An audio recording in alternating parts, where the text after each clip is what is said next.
Alright, what's up guys, it's your boy Westsider. My camera broke, so we're just going off screenshots here. But we got Mali attack, which is part of Africa. More than 130 people killed in this village attack, but it gets worse, right? Alright, so here, let's just read it. More than 130 people were killed in an attack on a village in central Mali on Saturday by armed men wearing dragon hunters uniforms. I think central Mali is something else we need to think to. So this is right in the middle of the country. It's not like these guys came over the border or anything like that. This is middle of the country.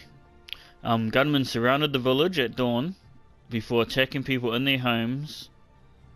The attackers targeted members of the Fanali ethnic community who are accused of having ties to jihadists.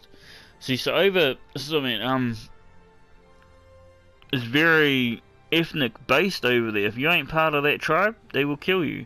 If you're a certain race, they will kill you. And so all these immigrants flooding into the UK and they're telling us not to be racist.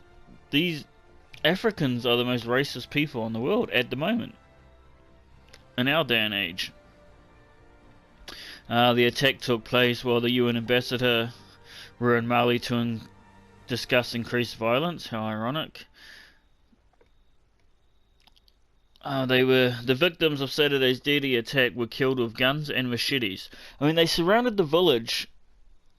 That in itself is kind of frightening, that they surrounded the village and they came in with guns and machetes and just killed 130 people. That's horrifying. That's so frightening.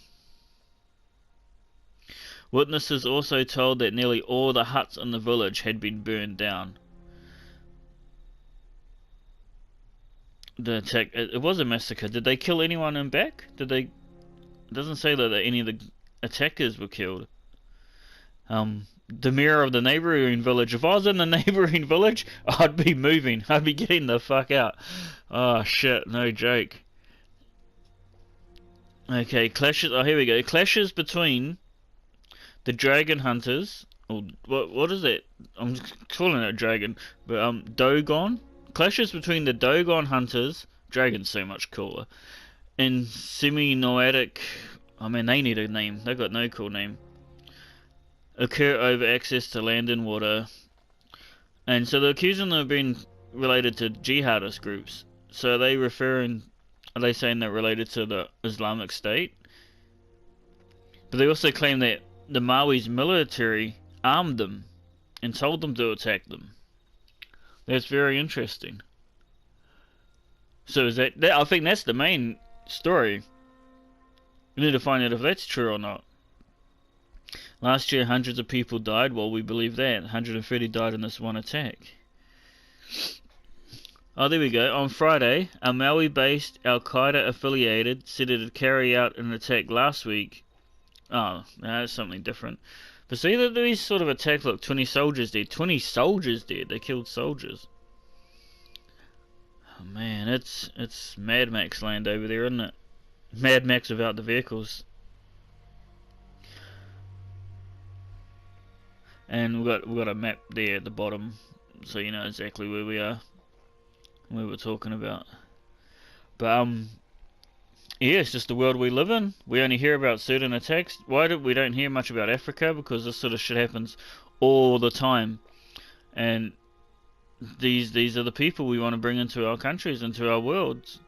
And what, you know, you just can't.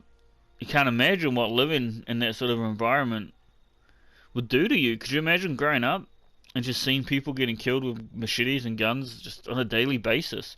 You'd have no appreciation for the value of life. And then you're going to bring them over here into a new world, and they're going to be looking around, and you got all these white people with flash cars, nice houses. It's going to drive them crazy. It's going to drive them insane. Man. Anyway, it's your boy Westsider, food for thought.